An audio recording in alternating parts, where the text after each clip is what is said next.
So, quick exercise, just so that I'm not doing all the talking. What we'd like to hear, or what I'd like to know, is your name, your role, what do you do around here? And I want to know one behaviour that frustrates you in others. You know, what's sort of really frustrating, annoying behaviour that somebody else does? So, name. Oh, I don't need to write there. I'll just do mine. Okay, so Nicole, my role, owner of BeMORE. And what frustrates me, wishy-washy, namby-pamby, faffy-faffy. When people can't make a decision, drives me nuts. That's the kind of behaviour that annoys me in a work environment. I like decisiveness. The thing, what is it that you see here? What is it that's interesting about what frustrates people? Lack of something. Something that's missing. Something that's missing from my life. Okay, good. What else?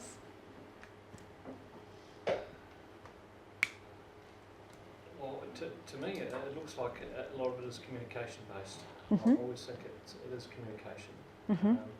But looking at that and hearing what everyone said and knowing everyone as I do, there's a lot of passion there for what we're doing. Yes. So, and it's good to hear the honest feedback. Mm-hmm. The areas that can be improved on it. Mm. It's really interesting. So part of what I've done for 20 years is change management. And when you go into different organisations and you're doing a pulse check on how things are going, communication is always the number one thing.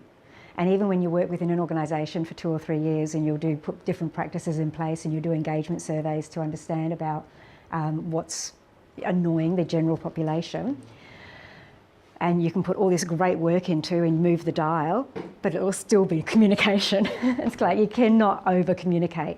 You cannot over-provide communication in different formats to help people understand clarity of what we're doing, why we're doing, who's doing. So communication is key.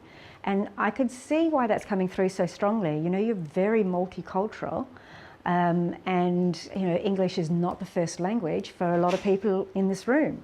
So that level of taking extra care with that communication, I could see would be absolutely paramount. One thing that's clear for me as well is what frustrates one person is not necessarily what frustrates someone else.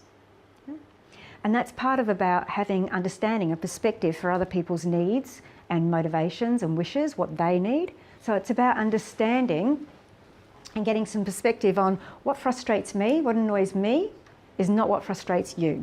Yeah? And therefore also thinking about if my behaviour, if that's something that I do, is that frustrating someone else? And how can I tone it down? And when is it appropriate to use that strength and when is it appropriate to tone it down?